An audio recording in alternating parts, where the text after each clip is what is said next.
Hello, hello, hello, hello. We are live now, everybody. I'm Shayna Weber with ISA, and we are here with the amazing Neil Landau. Hi, Neil. Hello. You went like, "Oh, too amazing," but I think you're amazing. I love talking to you. We have the best time. I love talking to you. Yeah. Good.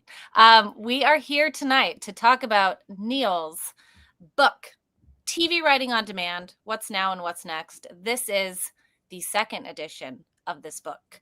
And if you guys do not have this book, I'm going to show it right here. Oh, Neil's going to show here. Neil sent me one because I get You're one. special. And I read it, and it's amazing. And it should be one of those books that you have in your arsenal of the books, like the ones that you reference, because it is really that good. So if you are interested from this talk, we're going to put info up on where you can buy it and a discount code that Neil so graciously has given us. And we're going to dive in.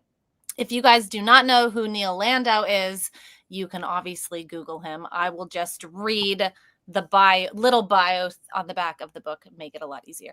Neil Landau is an award-winning screenwriter, creative producer, author, and professor of screenwriting in the MFA in Film, Television, and Digital Media program at the University of Georgia.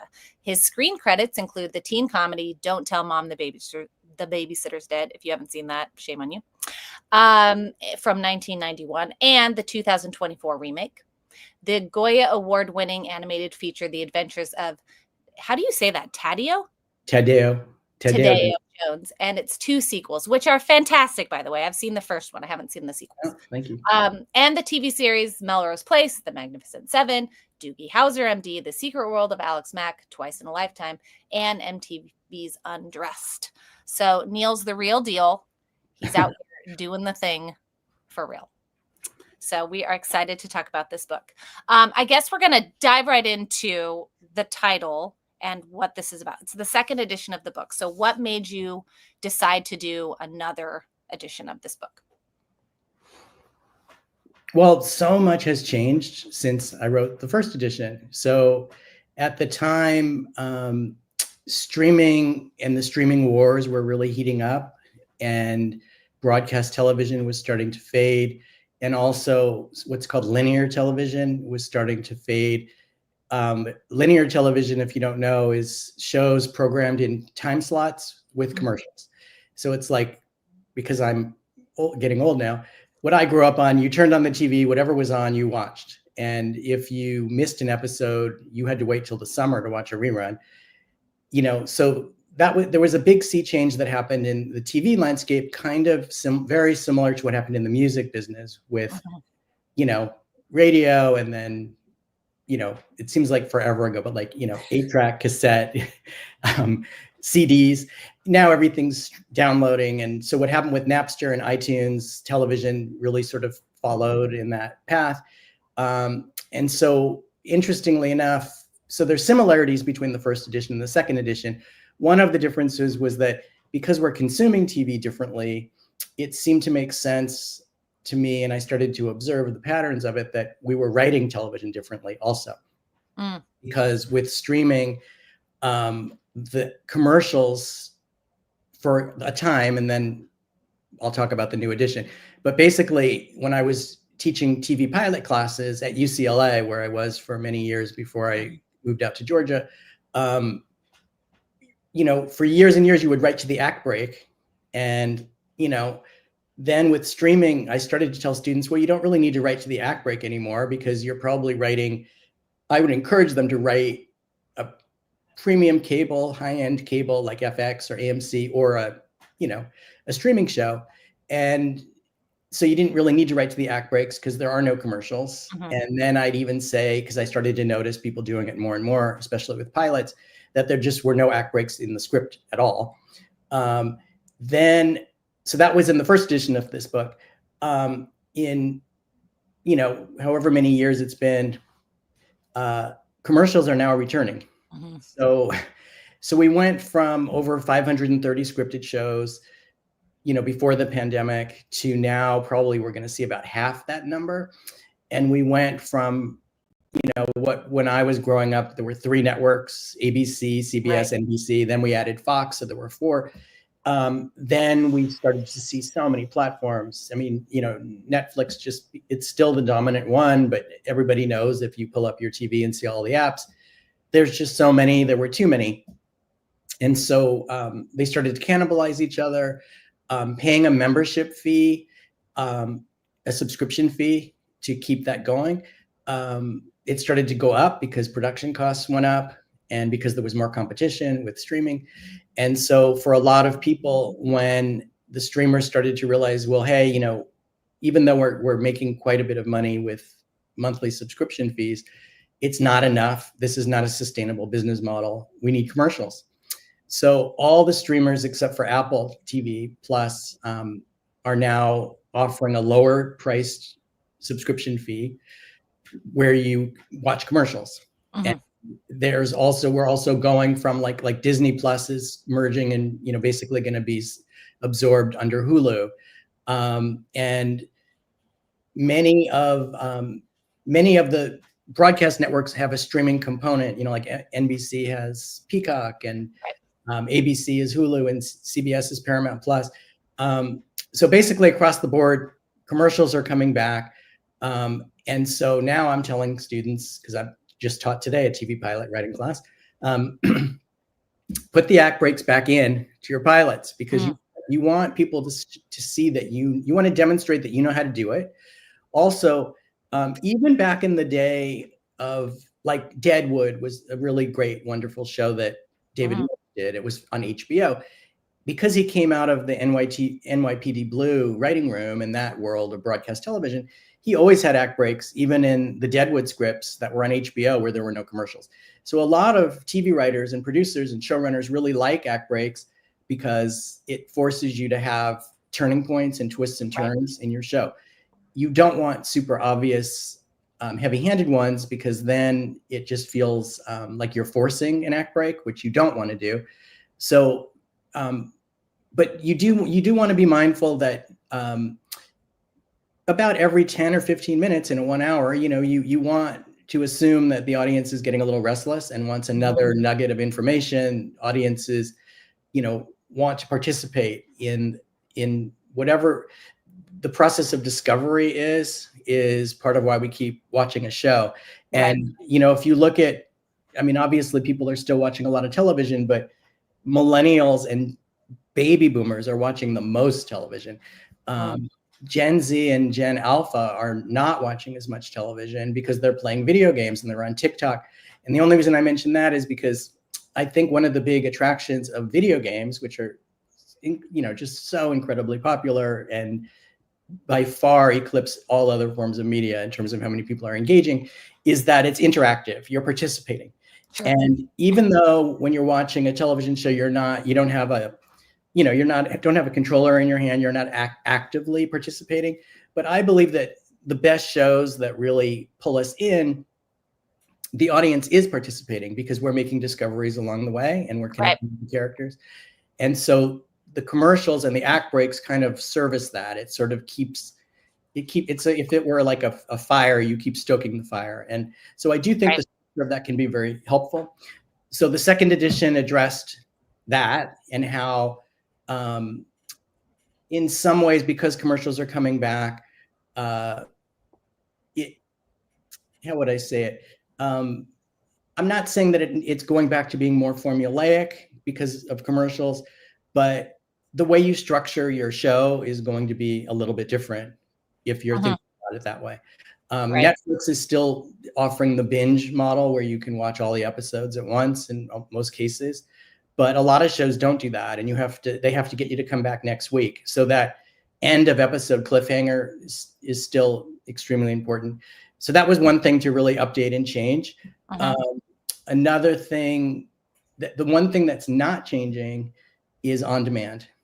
We're not going back to, where you're not going to get to choose when you watch something. Right. And so that impacts ratings, which still needs to be worked out because advertisers determine rates based on how many people are watching. But the overnight rating is not the metric anymore for success, other than for a live event. I would say that the only reason there even is live television anymore is for sports, number one, and live events. So on demand is still coming. And so if you're bringing in commercials, which suggests some insecurity on the part of the person broadcasting the show or the streamer or the network, there's a little bit of desperation because they don't want you to turn it off. They really do want you to watch the ads. But at the same time, if it's on demand, we have lots of choices. And so if it's not grabbing you and it's not pulling you in and it feels very familiar and, just like, I've seen this before, you're probably going to turn it off. So another change in terms of what's now are things that are just, I would call them noisy shows that you just can't turn off. Or have to put your phone down and pay attention to. Yeah. Yes.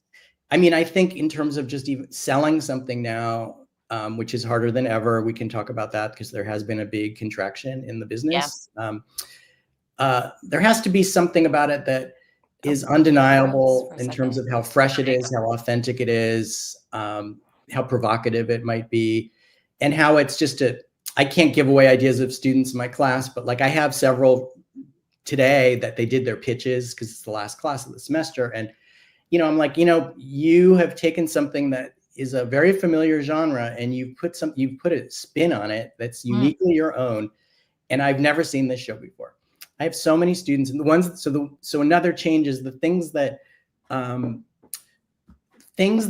maybe seem like we've seen them before, but there's a spin on it that makes it fresh is very exciting. I think till the end of time or the end of when people actually start, don't want to watch television anymore, there will always be medical shows, legal shows, and law enforcement shows. The question then becomes, how do we make that show different? Because I can tell you. Do you think that's like the special sauce now that's like, okay, you still need something familiar so that we kind of know what we're getting into. That's why procedurals will always win. But it has to have a fresh take. So like a lot of the books that you talk about, a lot of the shows that you talk about in the book, like Abbott Elementary, Beef,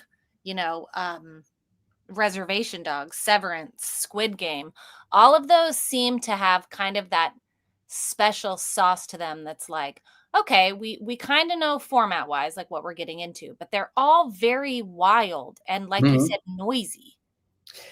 Yeah, people talk. Well, we don't have water coolers anymore in the office and a lot of people don't even go to an office anymore, or if they do, they don't go every day. A lot of stuff's remote, and so the water cooler conversation that used to be back in the day is now people communicating on social media and texting the night after and saying, "Have you seen this? You have to see this." Right. And I remember very vividly when Squid Game, the second one's coming soon, but I remember when the first one, and that was a show, by the way, that nobody wanted to buy.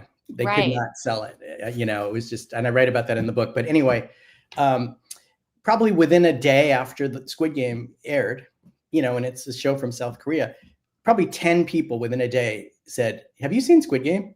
And I'd be like, "No, what is it?" They're like, "Okay, stop everything you're doing right now and you have to watch it." Now, it's very disturbing and it's not for everybody. Obviously, it's very dark and violent, but that was one that I remember. And I think that the last time that happened was Baby Reindeer. Same thing. People just like, "Have you seen it?" "No, what is it?" "Oh, just watch it. I don't want to tell you anything. It's going to ruin it." And so I think that's another part of it. There's sort of this interesting paradox in noisy shows or buzzy shows, which is I can't wait to find out what's going to happen. Don't tell me. Right. Like, you want to discover it yourself. And the moment you discover what's really going on or how it's really working. There's a movie out right now that's disturbing, but called Stranger Darling. I don't know if anybody's seen Darling. It. Yeah. I had that experience with that movie. I'm like, I don't know where this is going, but I can't stop watching it. And that's then what I was going to say. It feels like the only thing to really equate that same TV thing to is like the horror movie thriller. I wouldn't call Strange Darling horror. I would say it's more like thriller. Yeah, definitely. But it's that same feeling of don't tell me. I don't want to know anything. I don't want to see a trailer. I don't want to see any spoilers. I just want to go and be. So that's kind of the same feeling that a lot of these shows give that same feeling. Yeah. And I know for myself, like I have I've written a lot of pilots. I've sold a bunch of pilots, but I have one in particular that I wrote a while ago that I thought, I found a way to make this so relevant in a way that it wouldn't have even been possible to do that twist on it when I originally researched and worked on it. So you can also look at material and just go, what's surprising about this? And that kind of that responds to these three questions that I think are really important, that are also in the book, which is, before you write a pilot or you write a screenplay or write anything, I always say, ask myself three questions. Why this idea? Mm-hmm. Why me as the writer of this idea? And why now? Mm-hmm. Why now is really important, because people, many people have their scripts that I call them the training wheel scripts, like you wrote it when you were learning the form, or you wrote it and nothing happened with.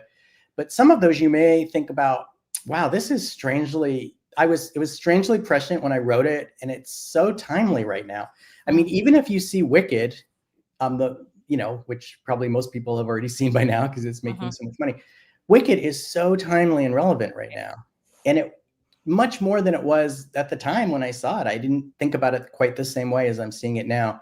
So kind of also, I think TV both reflects the world we live in for us to kind of see ourselves in it, but also it impacts the world we live in. Right. And it changes us. And I have a friend who has this great analogy, which she has so many, and I'll probably share a bunch of them during this, but one of them, she said, the difference between a movie and a TV series, a movie is designed to be a finite experience. I mean, unless it's designed to be a big franchise with sequels and stuff, but it's a finite experience, beginning, middle, end.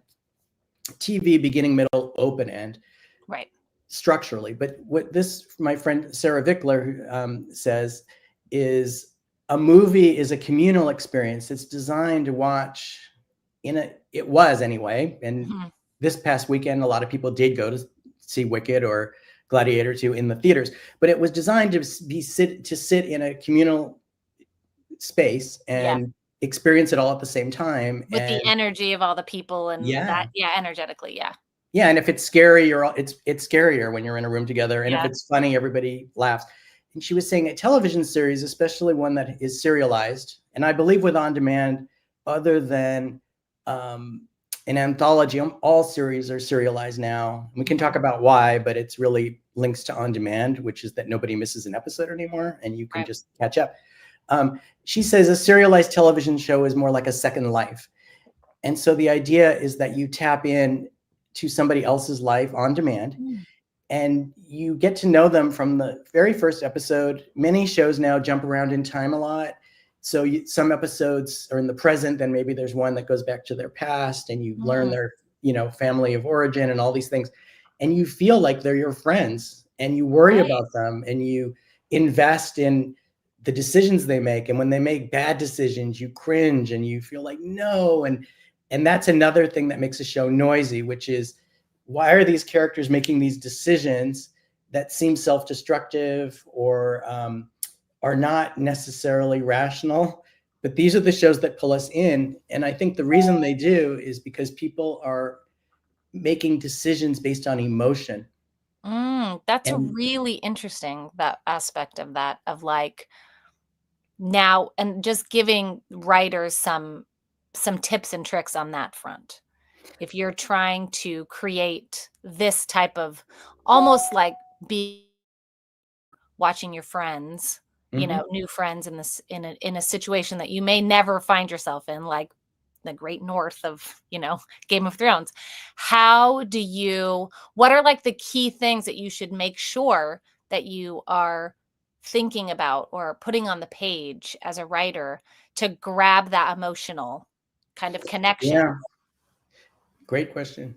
Well, I always say I'm a little bit of a broken record because some of these things, it's like people might tune in to either read a book or go to attend a webinar or a conference, but ultimately you're hearing a lot of the same things.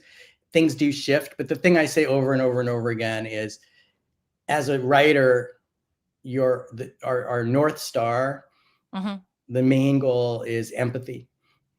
Empathy, because empathy means you feel as though you're walking in the shoes of the character. You feel like you're in their skin. It's different than sympathy. Sympathy is more having sympathy for maybe misfortune or what they're going it's more through. like an outsider look. Empathy is more like you're feeling what they're feeling, right? Yes. Yeah. And if you can achieve empathy, you're tapping into emotion and their emotional lives. And the key to fostering empathy is finding your character's vulnerabilities. So very often when we really get pulled into a show, we see the face the character has when they go out into the world. We all have a facade. It helps us feel safe. We armor up. We have a persona. I hear a lot of code switching depending on the situation you're in. If you feel safe, you're going to behave one way, or if you're around other people, you're going to behave another way. And so much of that is so relatable because you're home watching television and you're feeling like those are all the things that I do. And I'm watching this character do it either comedically or doing it manipulatively, or maybe there's a dark edge to it. And so it's super relatable. So one of the things in terms of emotion, it's almost like character development. It's the part of all of this that's mysterious. And I promise I'll answer the question, but on the mysterious note, a lot of people have asked me, because I'm getting older now, which means I have some wisdom.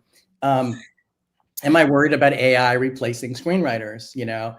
And I'm not in that. The most inspired, profound works, whether it's a great TV series, like Breaking Bad or The Sopranos or Fleabag or so many great shows, or a great movie. If you ask the writer most of the time where some of the most inspired moments come from, they don't know.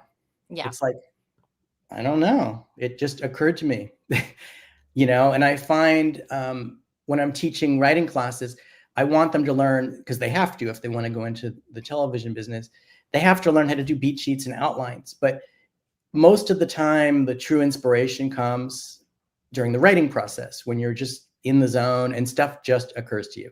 Sometimes, a lot of times, it's better than what you came up with in beat sheet or outline, but you didn't know that at the time. And then, so there's that little voice or whatever it is that's, that just stuff's occurring to you. You see something, you hear a snippet of dialogue, you just imagine something that you hadn't thought of, and you don't know where it's coming from. So if we don't know where it's coming from, how's AI going to replicate that when it regenerates? So I'm not worried about that.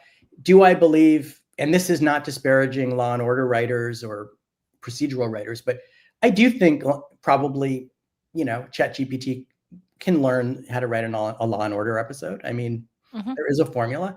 Can it write a really great Law and Order episode? Probably not. Can it write Succession? Can it write, White Lotus? Can it write, Euphoria? Can it write Barry or Beef? No, I don't think so, because it's so unique and such a brand. So it's emotion. It's exactly, that goes back to your question. It's emotion. So because it's really hard to define these things, because it's amorphous, it's just in the air. We create from nothing, and you have to sort of be open when good ideas come to you. And sometimes you have a placeholder until it comes to you. Sometimes you can be self-delusional, like me, where you think it's really good when you're writing it, and then when you read it the next day, you think this is really flat, or it's not. We're all with you. We've all done that. Yeah. It has this ring of some brilliance in the moment, maybe, but then the next, then in the cold light of day, you're like, probably not going to be very good. But plotting, when you have to plot, you do need to figure stuff out. It's structural. You need to make some hard choices. A lot of it, even if you're doing something with a lot of world building and anything supernatural or sci-fi or magic realism, it still has to be grounded in some form of recognizable reality.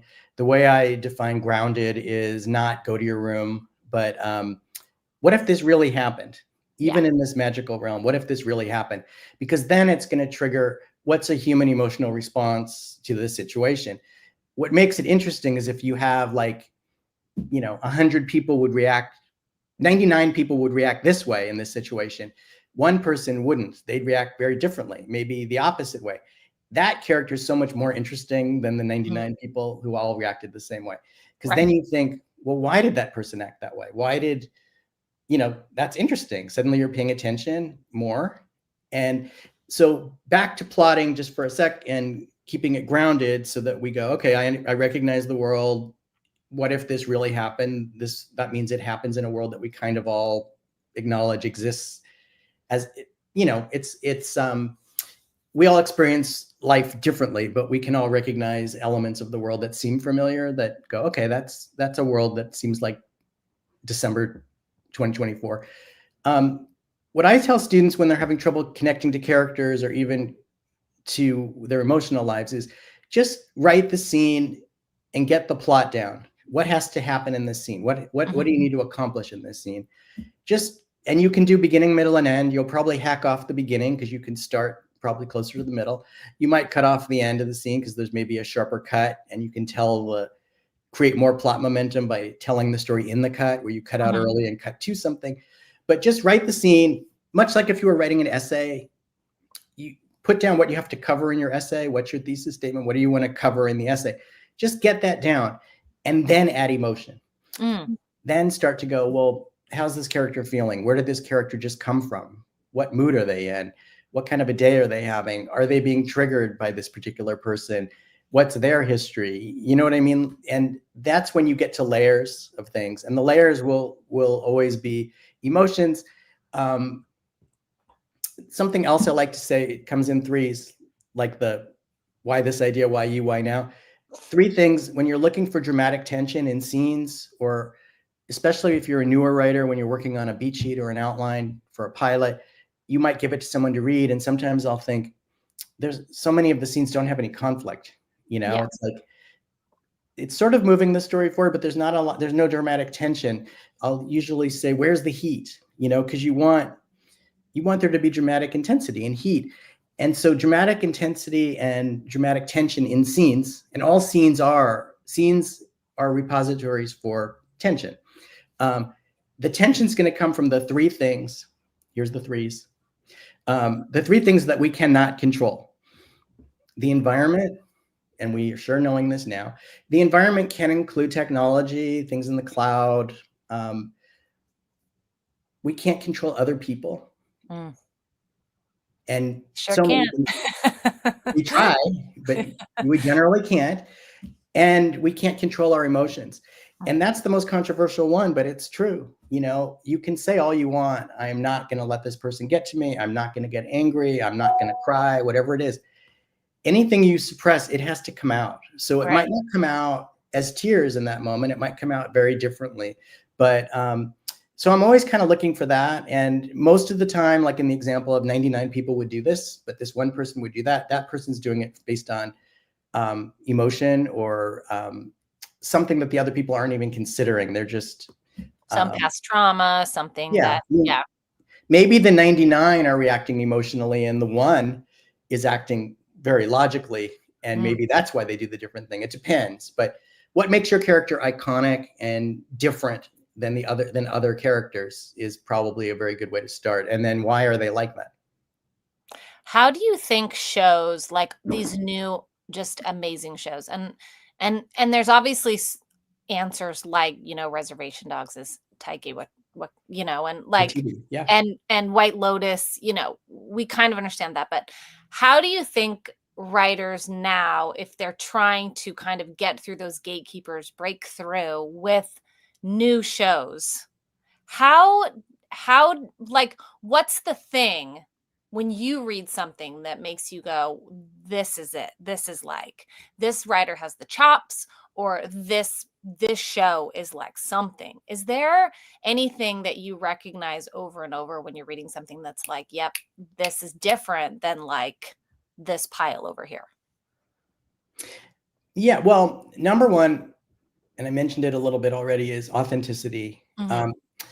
They have a unique voice. They're not emulating, which is something ChatGPT can do. It could write, something set on Mars in the voice and style of Nora Ephron, for example, and it'll give you a script.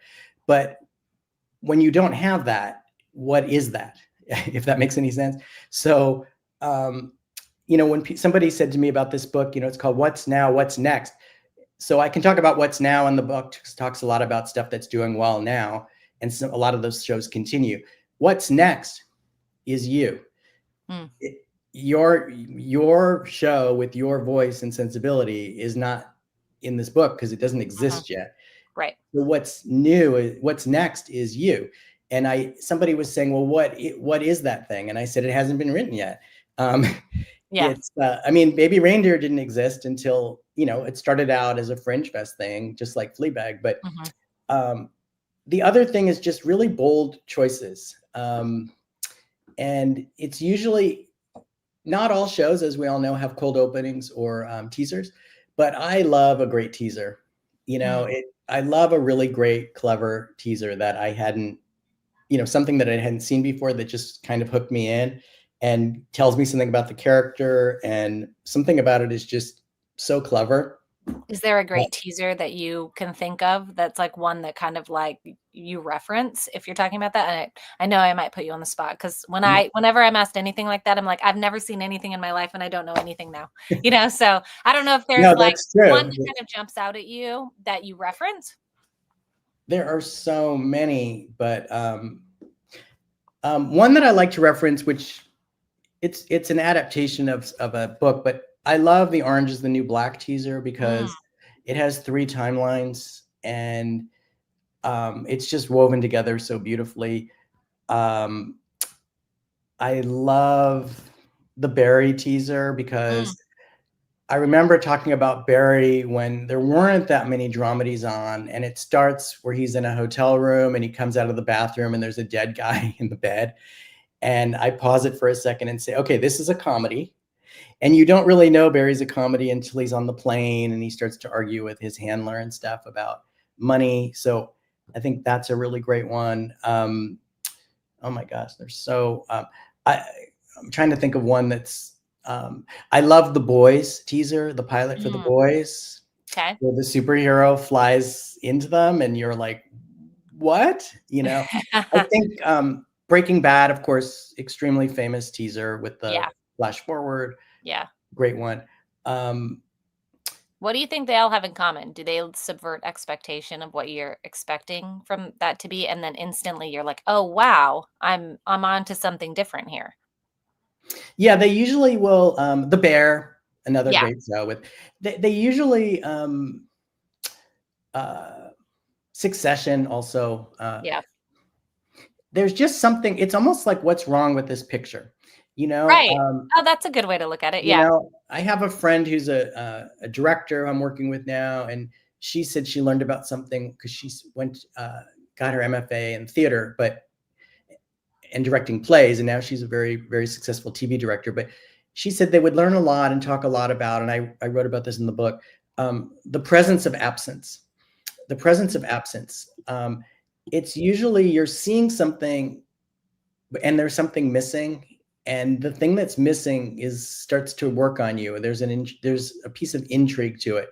Like, for example, I kind of consider the opening of Succession, which starts with, Logan waking up, he's disoriented and he wanders around in the dark and he pees on the floor. And then it cuts to Kendall, who's in a car being driven, to headquarters. And so the contrast between the old lion and the son who's hoping to ascend.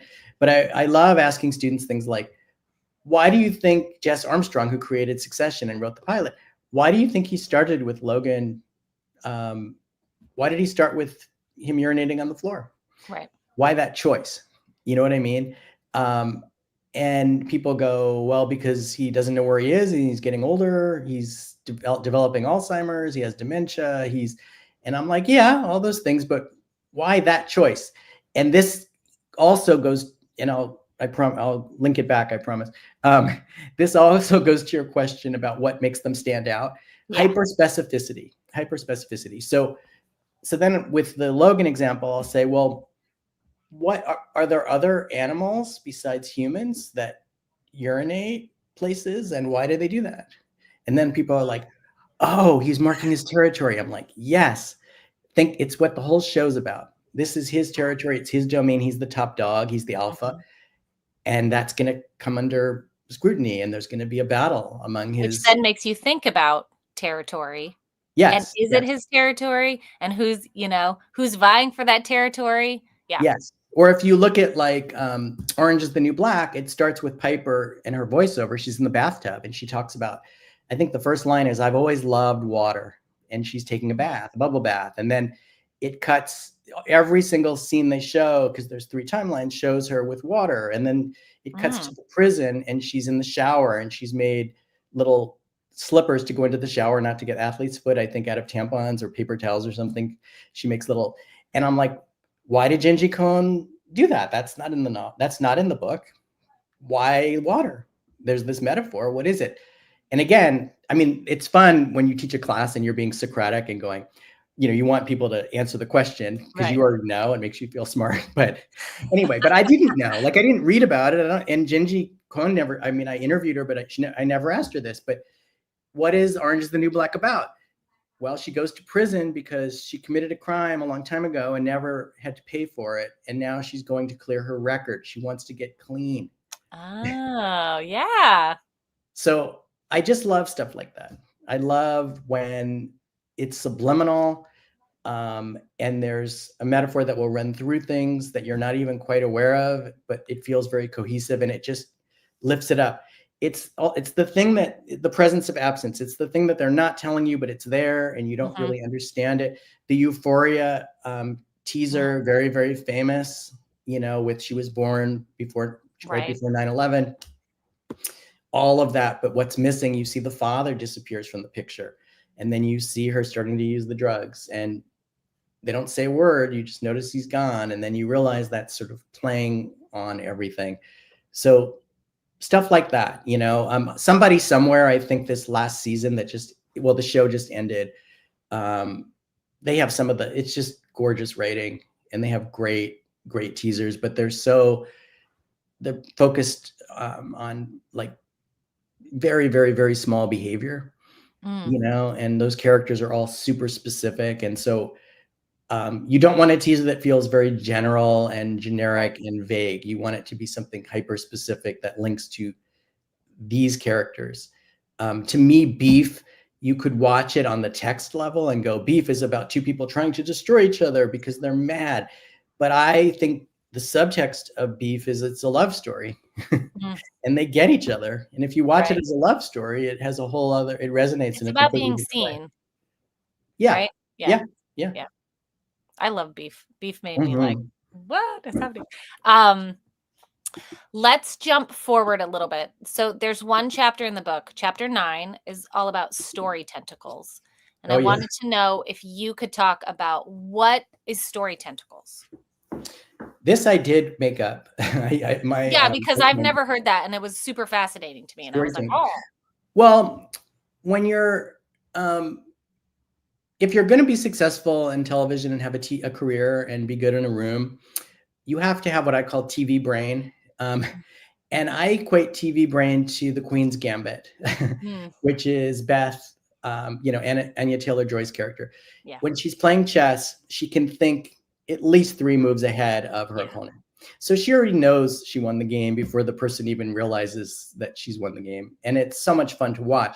So TV brain is whatever the choice that you're making, you have to be able to think multiple steps ahead about what that choice is going to do in this episode and then other episodes. Those are story tentacles. So it starts and then it goes and it's going to give you a whole line. It could give you a tentacle for the entire season. I mean, I give the example in the book of Fleabag, the 2nd season with Hot Priest, going to that anniversary dinner, for her father and her godmother. She's attracted to a cool, sweary priest, Andrew Scott.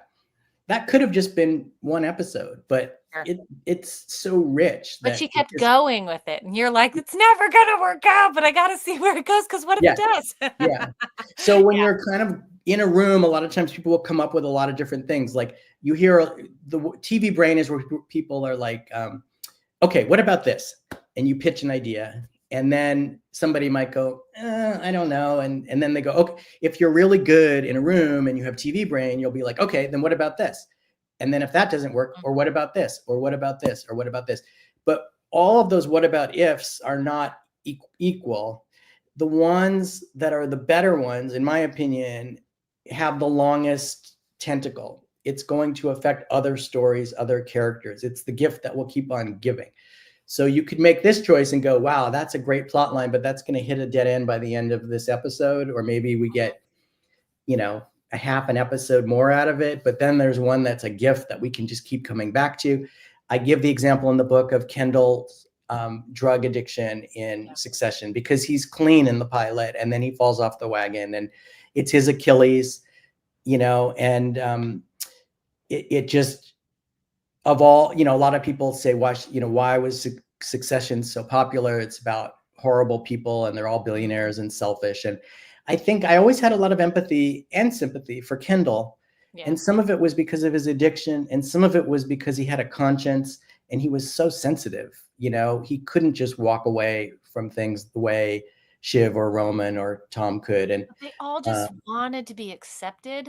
And you could just feel by it. His father. It's like the emotional thing, right? It's like they all just wanted to be seen and accepted. And I think as an audience, we all were feeling that same way too, of just that heaviness of it, And for me watching it, it was hard to watch sometimes, but I kept watching it. And I'm like, why am I continuing to watch this? Because I want them to feel seen. I want them to get a win, but not like a money win, like a emotional win, so they can become better people. And not every story is about becoming a better person, but, we hope. Or better versions of themselves. Right. Yeah. Yeah. I mean, I think in the case of Succession, the title sequence tells you a lot, because you see them as children, and you see how they were, every relationship they ever had was transactional, and what they didn't get. So I think you could do a whole seminar on the opening credit sequence of Succession with that gorgeous piano score as well, because it's the presence of absence. What do you not see? The kids are not smiling. The father is not smiling. It's the father blurry, out of focus, walking out of frame, no joy, no mother. Yeah. All these things are missing, and yet you see this extreme wealth. I feel like that does pull us in, in a meaningful way. And also, I was going to say about Succession, the central question of that show, which you need to figure out if you're going to create a series that can sustain, is, will Logan in particular, will his father ever approve of him? All he wants is his father's love and approval. And the secret sauce of that show is he's never going to get it. Yeah. And it's very relatable. How many of us want our parents to be proud of us? And even if you say, I don't care what they think of me, you care. That's because you have emotion. And so it taps into these universal emotions and things that we might not get it. It's almost like an itch we have in life, and we might not get it, but we'll see characters get it, or at least strive to get it. And it keeps us hooked. Right. It's kind of like the same thing as, I love listening to sad music. It somehow makes me feel better. Like Sarah McLachlan music makes me feel better. I'm not alone. I don't know. Maybe that's true. Well, it's also why we're seeing so many shows that are set in post-apocalyptic landscapes, dystopias. Spy shows are the new thing now. Although I never say write to mandates, only because by the time you write it, the mandate will change. Yeah, but changes. Spy shows are huge right now because everything is being surveilled. People don't trust each other. There's no objective truth. There's, the election was so contentious, and so a lot of those shows are going to reflect some of those things. And I think that the itch that gets scratched when we watch these shows is what are we not getting in life? So life is so unpredictable now. So we want mysteries that get an answer by the end of the show. You know what I mean? Like if it's a puzzle, we want to see the puzzle finished, because in life we don't get that, and we don't feel like we're in control. So you want to see characters who gain control over problems. Yeah. This is all stuff that helps us get through life. Right. That's true. It's all therapy. It's therapy on the TV. It is. I want to jump forward. There's one of my favorite chapters in your book is chapter 14, and it's called Trips, Traps, and Tropes. And the reason I love it is because you talk about receiving notes and about those sort of like ambiguous notes that you might get from an executive or a network or a producer. And and you kind of tackle how you approach those kinds of notes and what they really mean. Can you talk a little bit about putting that chapter together, and then just the importance of being able to take notes and not, we're speaking about emotion, but not be defensive and not be emotional about those notes? Yeah, well, I'll preface all this by saying, in order to be a really good artist, you need to be sensitive. Yeah. But in order to be a really good professional, especially in entertainment, you need a thick skin. Yeah. So there's a The paradox. conundrum of creatives, Yes. right? Yeah. So I'll preface it by saying I've never developed a thick skin. And so I wrote the chapter just because I've been doing this professionally for 37 years. I just I started very young. And I've worked with so many students, thousands probably at this point, all over the world. And I love writers. So I understand the pain and terror of putting so much time into something, and your heart, blood, sweat, and tears. And then, there's a masochistic aspect of being a screenwriter, which is you spend so much time, and if it's good, you're risking, and you're writing from a personal place, and then you send it out to people who are going to read it, who, it does need to stand on its own. It's not, well, they're going to read it differently because they like you and they know you and where you're coming from. It has to just stand on its own. It's on the page. So when you get the notes, it feels intensely personal because it is personal. And yet the only way to really get value from really good notes, because I think good notes are so valuable, and take them, because it's only going to make your script better if they're good notes. And we'll talk about if they're not good notes in a second. But so one is I try not to take it personally. It's about the work. It's not about me. It's not a character assassination. They're bumping on certain choices that I made. There's people, I'm sure everybody on this call has heard the expression, the note beneath the note. I think that's really helpful. Sometimes the note they're giving you is they bumped on something, but what they're citing as the issue might not be the issue. But I do find it valuable that they took the time to read it, and that they're saying, this really bugged me, or I didn't believe that, or it just felt like too easy, or, just those kinds of things. I find that really valuable because they have objectivity that I don't have. Yeah. As soon as you start to work on something, and the longer you work on it, you lose all objectivity. You don't know if it's good or not at a certain point. So you need trusted advisors. So before you get professional notes, which might be from a rep who might say, well, I'm your manager, or I'm your agent, I'm not going to judge you. Just let me read it. I know it's an early draft. They will judge you so harshly. And so I even though they say they won't, it's like, well, I told you it was rough. Yeah, but I didn't know it was going to be that rough. And then you're like, okay, well, hang on a second. It's not that rough. And why don't you write a script before you criticize my script? But then we're getting emotional. But that's that thing that you hold inside, and you say the F you inside, and then you have to let it go. Yeah, you just have to be like, okay, well, and so unfortunately, you know how like sometimes you have a really great physician who's great at medicine and diagnosing and prescribing, but they do not have a good bedside manner. A lot of people who give notes, who don't teach screenwriting and aren't doing like what we do, they don't have a good bedside manner. They want to just be blunt. They want to just give you the notes. It took time to read the script. They're like, okay, here's what I thought.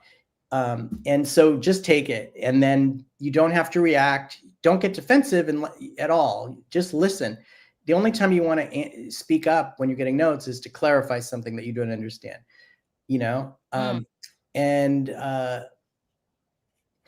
so don't personalize. Try to hear the note beneath the note. Something bugged them. They could be wrong, but just think about it, digest it. You have some time before you go back to it.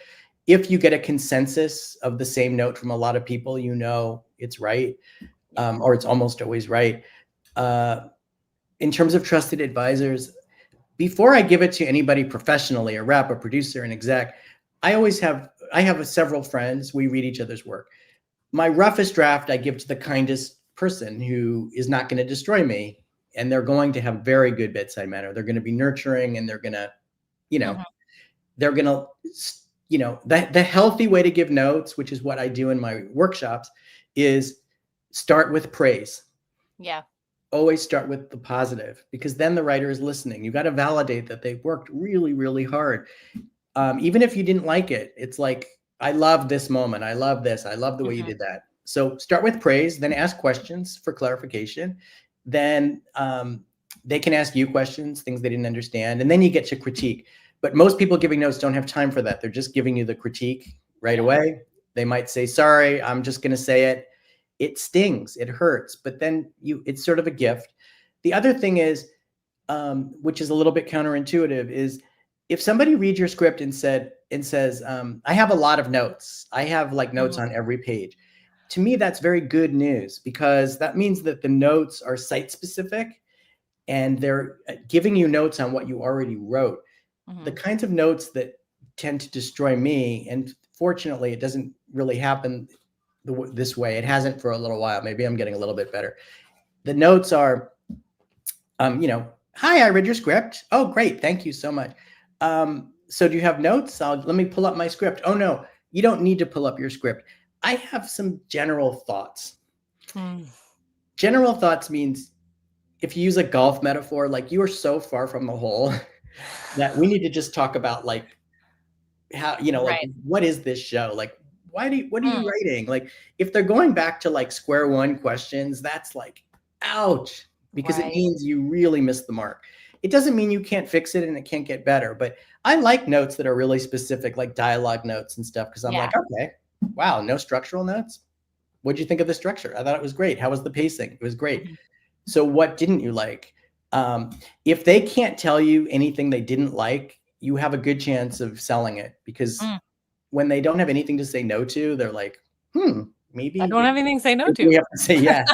I had somebody, a very big person, read a pilot that I've been working on, and he said he loved everything except at the end, he wasn't sure what the show is.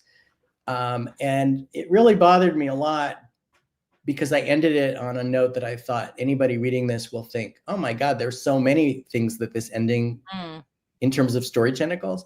But after I sat on it for a couple of days, I thought, yeah, it's really not clear. I have to make that choice and say, this is where I'm going based on all the possible choices. So for him, I didn't, and I'm able to fix it now. So confusion, I have a note. I have a little part in that chapter that says, if you confuse, you lose. People reading scripts don't like to get confused and have to go back and look. So action lines should be very on the nose.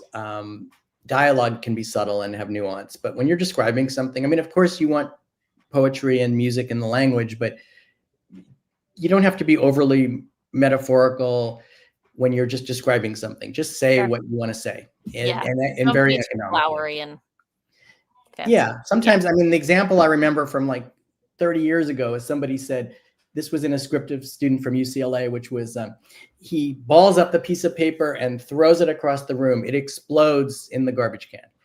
I always remember this, 30 years. And I said, so is there a fire in the office? It says it explodes. And it's like, no, like when a waste paper basket is overflowing and you throw something and the paper falls over. And I was like, just say that. Yeah. Throws it in, it's overflowing with other balled up, with other garbage. Like when you say explodes, I'm thinking fire. You're like, wait, what? Yeah. So stuff like that.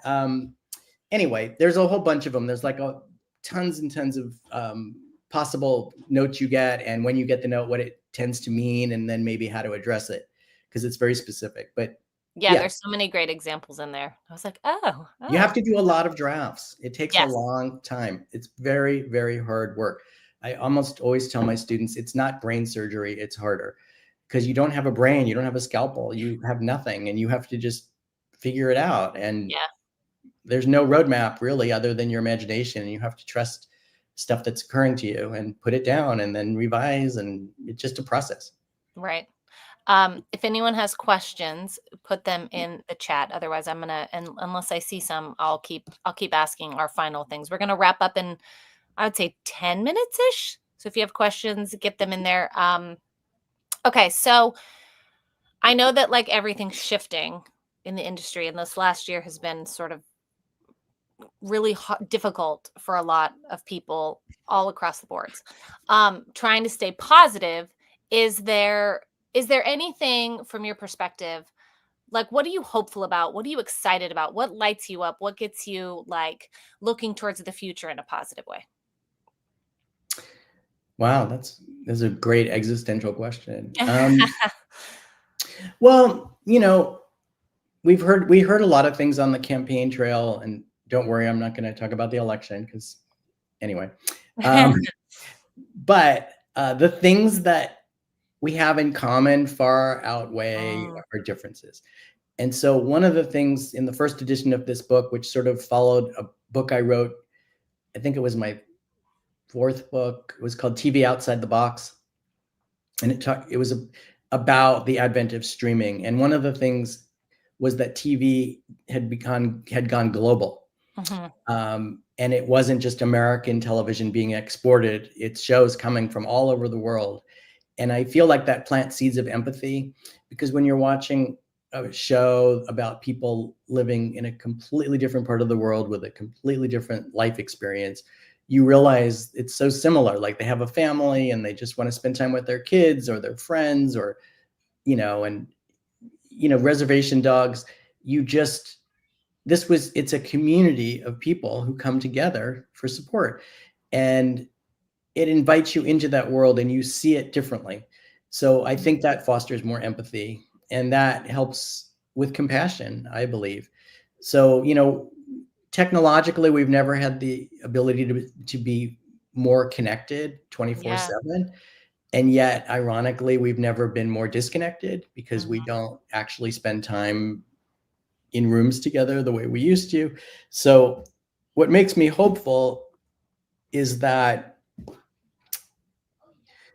the characters that we connect to have problems that are relatable and that draw us in and make us feel like we belong, and that we're not, you can watch a show from South Korea or a show from Italy or a show from Spain, and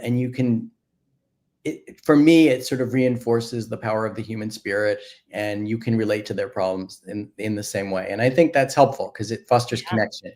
So that's one. I think we're going to see, after the Dark Ages, we had the Renaissance.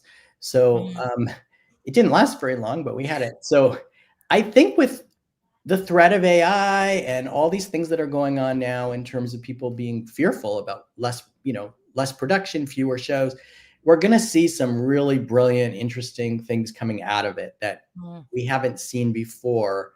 I think you'll start to see, how I was just reading an article about this the other day, a couple of days ago. Influencers are much more trusted by people now than celebrities and establishment people. So I think you're going to start to see some fresh voices and people who have a unique point of view. And that could be very young people, but I've even heard people recently I've talked to say, a lot of the ageism is starting to go out because people are so hungry for something new and fresh. And it doesn't even really matter where it comes from, if it just feels authentic and raw and speaks to something and some kind of common experience. So, I think it's that, Okay. I love that. I think that, in a world that we all feel so divided and feels like everyone's trying to separate us and alienate us from each other, like the power of art is to bring us together and realize that we've always been there. It's like the ant versus the grasshoppers, that idea of like, if we just band together, we'll be better off. Peter has a really great question. He said, original content is next to impossible to sell these days. Do you believe that IP connection is necessary for new writers?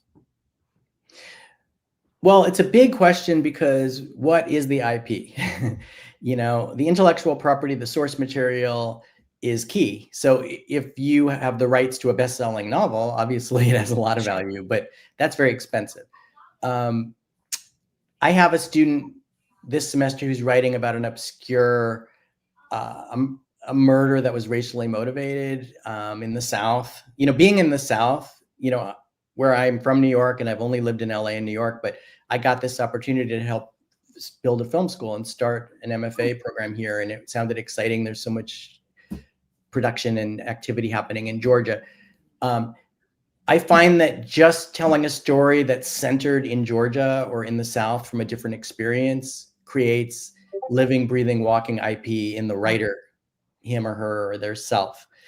IP that's in the public domain, of course, I'm teaching an adaptation class next semester. So I'm giving them, basically, they can do whatever they want. There's no limitation. You could take a story from the Bible and update it present day and set it someplace else. So it totally depends on what the IP is and if people, if it sounds like it has value. This one I might be able to say, because it's a friend and not a student, but I have a friend who wrote a script called Get Big Gretch. Remember how Gretchen Whitmer, the governor of Michigan, there was a kidnapping plot? Mm-hmm. And he's so talented. He's a successful screenwriter. And I thought, God, that's such a great idea. Sometimes I hear an idea where I think, why didn't I think of that? That's a really great idea. I thought, anyway. So I was someplace recently not talking about screenwriting, but we're talking about politics and the election. And I said something about Gretchen Whitmer. And the person said, who's that? And I said, Gretchen Whitmer, governor of Michigan. She was thinking about maybe running for president and never heard of her. The reality is that's not valuable IP in many cases, probably because a lot of that story was a part of a news cycle and it went away. And a lot of people aren't even thinking about it anymore. So is the IP really timely? I mean, Margaret Atwood wrote Handmaid's Tale many, many decades before Roe v. Wade was overturned. It's so timely now and scary where it's going. So, what is the IP basically? Can you get access to it? Is it not super expensive? If it's based on a true story, that does have value, but what is it and who controls the rights? Because if you don't have those things, you could have a great project, you could even get a deal, but if it was ever going to get made, you would need to clarify something called chain of title, and you wouldn't have it. And so you have to really weigh how valuable the IP is to what is the story and why is the story so compelling to you, and do you need the rights to tell that story? And then Peter, back to just the first part of your question, it's really hard to sell anything original right now. Yes, but it's always been really hard to sell anything original. And so I don't think having IP, unless it's, kind of bulletproof IP where it's like, oh my God, of course we want to make that. Does it have as much value as just a really great script where you are the IP based on your lived experience and the story you're telling? I can give you a quick analogy. The show Pose was written in my class by my student at UCLA at the time. And he didn't want to write it. Of course, he had seen Paris is Burning, but he wanted to do a series version that was very uniquely his own. And he was afraid to write it because nobody's going to buy it. It's original. There's no IP. And Ryan Murphy at the time was in the process of acquiring Paris is Burning, the documentary, to make a series. And instead of he ended up getting the rights to that anyway, because he has a lot of money. But he thought, who's Stephen Canals? Who's this new writer? Maybe I should just read his. He's already done it. And he really loved the script. And then it changed Stephen's life. So being aware of IP, but having somebody write a script that hits those sort of touchstones of what made the IP so valuable, but is original, you have control of, you control the ball, and there is value to that. And I think originals will be coming back in a big way. I think right now with the contraction, everybody's just afraid to take any risks, and it insulates executives to do stuff based on something that has a track record. That's the value of IP. Right.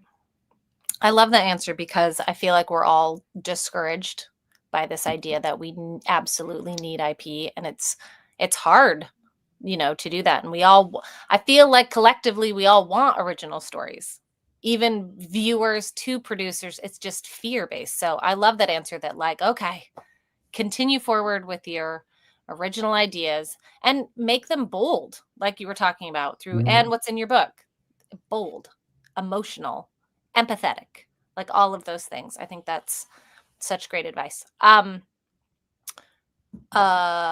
so final question. Sorry, I was like That's reading okay. something and then my brain went over here, and then, you know, the ADHD kicks in. No. We're gonna wrap this up with just final question. What is your best advice for new writers, emerging writers, writers who feel stuck, anyone who's, I mean, I guess just collectively all writers? What's your best advice that you give people who come to you for guidance? Make it Well, good. number one, Good, Neil. No, I mean, there's a lot of answers to it. One of them is work ethic.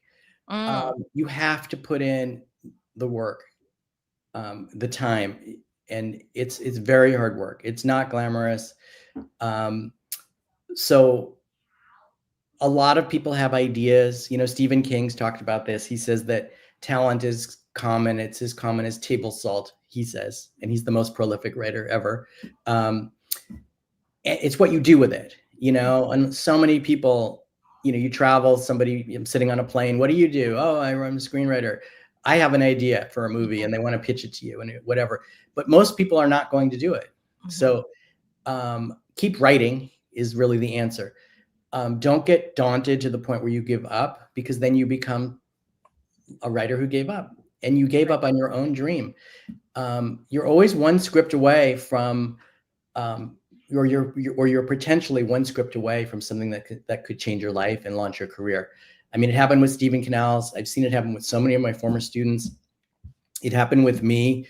I've had ups and downs in my career, and it always took one script that suddenly I was hot again, you know? So I always have that in the back of my mind. I just think, well, I'm not hot the way I want to be, or the way I might've been at one point, but then I know that the onus is on me to generate a piece of material that people are going to get excited about. And when you do, I mean, I have experienced this 3 times in my career, where people read it and go, oh my God, it's really good. And you're like, really? You know, it's kind of hard to take that in, because you're so used to, like, are you sure? And it was always from the scripts that were more personal. It was Yeah. the scripts that I took risks on. It was scripts that I went the distance on. And so this is the last part of the advice in terms of keep writing and the work ethic. I remember at UCLA, I was talking at Showcase, where, you know, we were giving out awards for the students that wrote the best scripts. And I was saying that there were 2 kinds of students that came out of UCLA MFA screenwriting.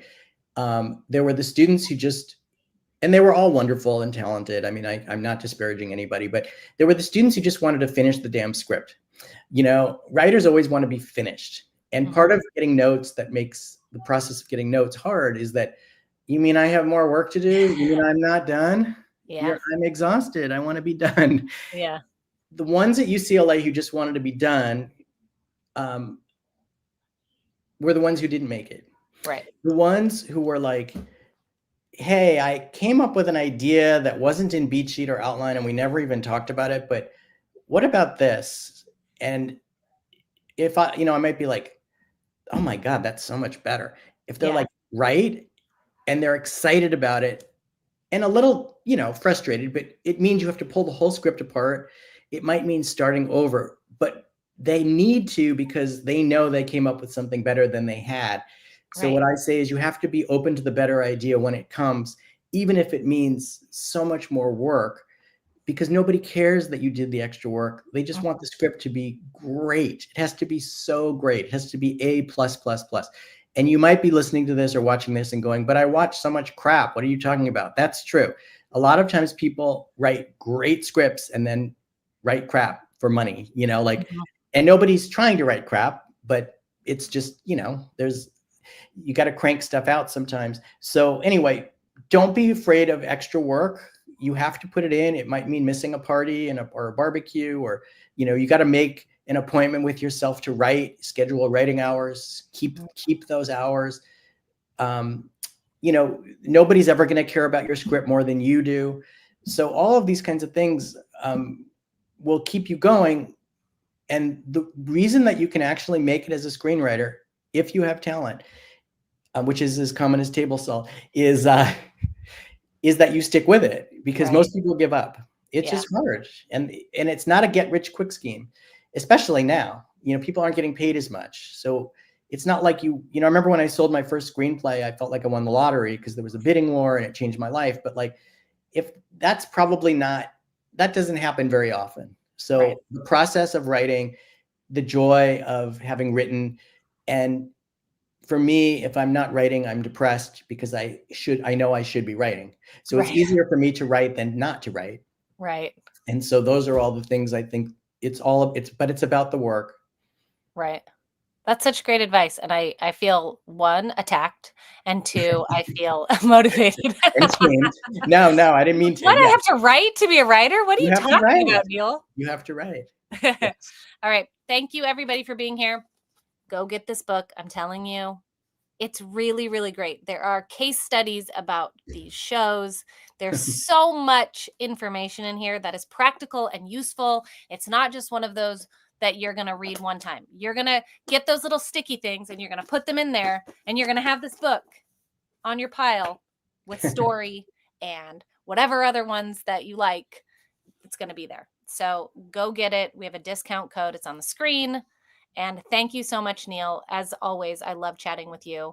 You're just a joy, and I feel motivated. So I can certainly imagine that people that are watching this also just naturally become motivated by you. You're just a lovely human. So thanks for being here. Thank you. You're a great moderator. I loved it. I had a great time. So thanks everybody who's here, and have a great holiday.